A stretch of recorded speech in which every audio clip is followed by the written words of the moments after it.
শুভেচ্ছা। দেশের সংবাদে স্বাগত জানাচ্ছে সুমাইয়া সাজ্জাদ। শুরুতেই সংবাদ শিরোনাম।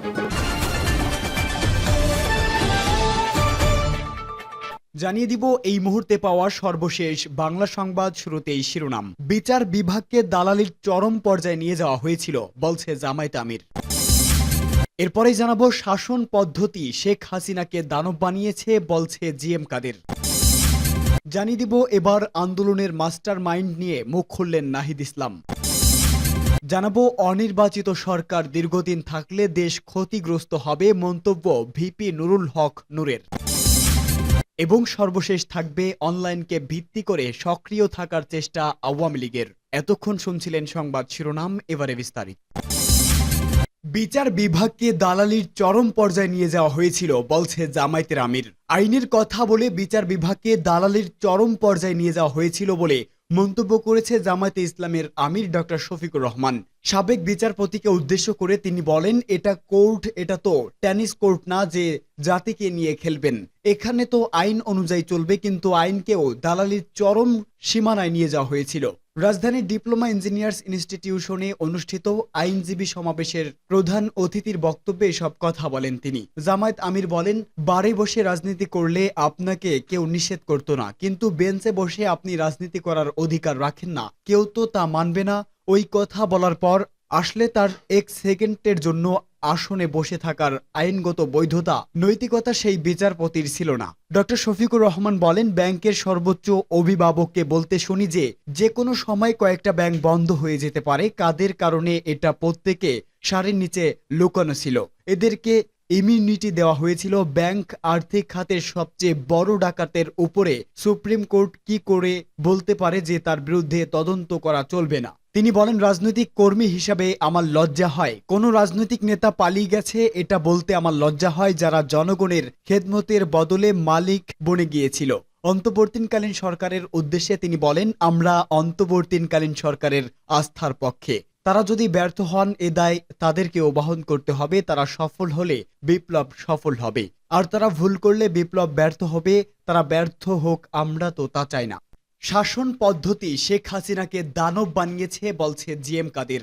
বাংলাদেশের শাসন পদ্ধতি সাবেক প্রধানমন্ত্রী শেখ হাসিনাকে দানব বানিয়েছে এমন মন্তব্য করেছে জাতীয় পার্টি চেয়ারম্যান গোলাম মোহাম্মদ কাদের। বলেছে, দেশের মানুষ আশা করছে বর্তমান অন্তর্বর্তীকালীন সরকার একটি ভালো নির্বাচন উপহার দেবে। একই সঙ্গে তিনি বলেন, আমরা সেই নির্বাচনের আগেই সাংবিধানিক সকল ক্ষেত্রে প্রয়োজনীয় সংস্কার চাই। নির্বাচনের পর যেন আর কোনো সরকার দানব হতে না পারে।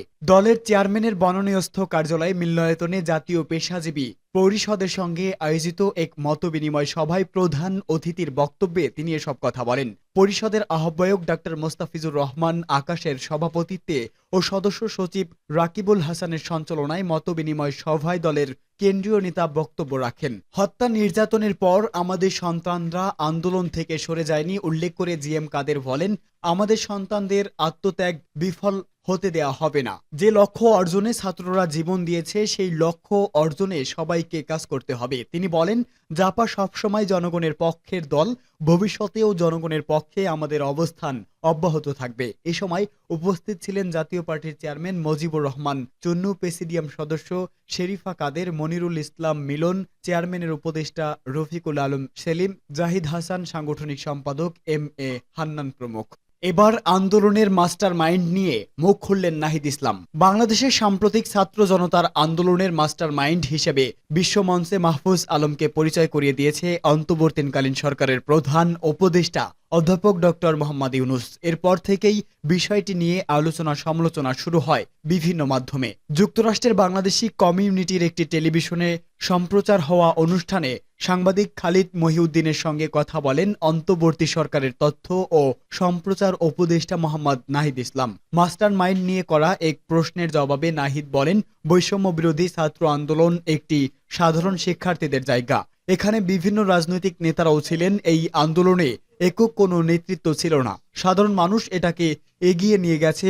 এক সময় আন্দোলন পরিচালনা করতে অনেকেই বুদ্ধি পরামর্শ দিয়েছেন। এক্ষেত্রে যার কথা বলা হয়েছে তিনি বিশেষভাবে আমাদের পরামর্শ দিয়েছে। তিনি বলেন, তিনি বা আমরা কেউই এই মাস্টার মাইন্ড শব্দের সঙ্গে একমত নই। অনেকেই শব্দটাকে হয়তো ভালোবেসে ব্যবহার করছে। অপর এক প্রশ্নের জবাবে নাহিদ বলেন, বাংলাদেশের ইতিহাসে ৬৯ এবং ৯০-এর গণ অভ্যুত্থানে ছাত্ররা নেতৃত্ব দিলেও সামনে রাজনৈতিক দল ছিল।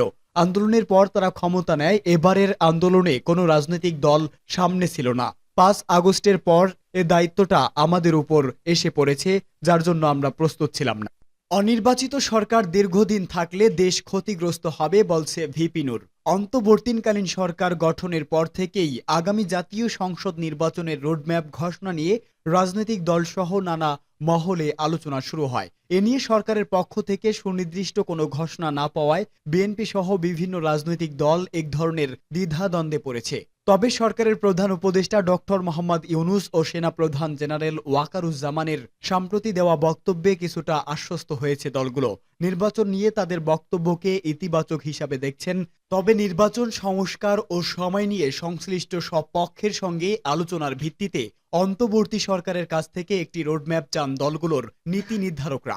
বিষয়টি নিয়ে যুগান্তরের সঙ্গে কথা বলেছে গণ অধিকার পরিষদের সভাপতি নুরুল হক নূর। তিনি বলেন, নির্বাচন কবে হবে তা রাজনৈতিক দলের সঙ্গে আলাপ করার পরে সরকারকে ঠিক করতে হবে। নির্বাচন তো সবারই চাওয়া, যত দ্রুত নির্বাচনের দিকে যাওয়া যাবে তত দ্রুত দেশের জন্য মঙ্গল হবে। যত দ্রুত গণতান্ত্রিক ব্যবস্থার প্রত্যাবর্তন করা যাবে ততই দেশের স্থিতিশীলতার ক্ষেত্রে, অর্থনৈতিক সক্ষমতার ক্ষেত্রে দেশ এগিয়ে যাবে।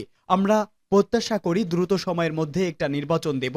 নূর বলেন, রাজনৈতিক দলগুলো কেউ ৬ মাস, কেউ ১ বছরের মধ্যে নির্বাচন চাচ্ছে। এটা আসলে আলাপ আলোচনার মাধ্যমে সময়টা নির্বাচন করা উচিত। আমি মনে করি ১ বছরের মধ্যেই নির্বাচন সম্ভব। ১ বছর যথেষ্ট সময়, কারণ গণতান্ত্রিক সরকার না থাকলে দেশে বিনিয়োগ আসবে না, দেশে রাজনৈতিক অস্থিরতা তৈরি হবে। সেক্ষেত্রে অনলাইনকে ভিত্তি করে সক্রিয় থাকার চেষ্টা আওয়ামী লীগের।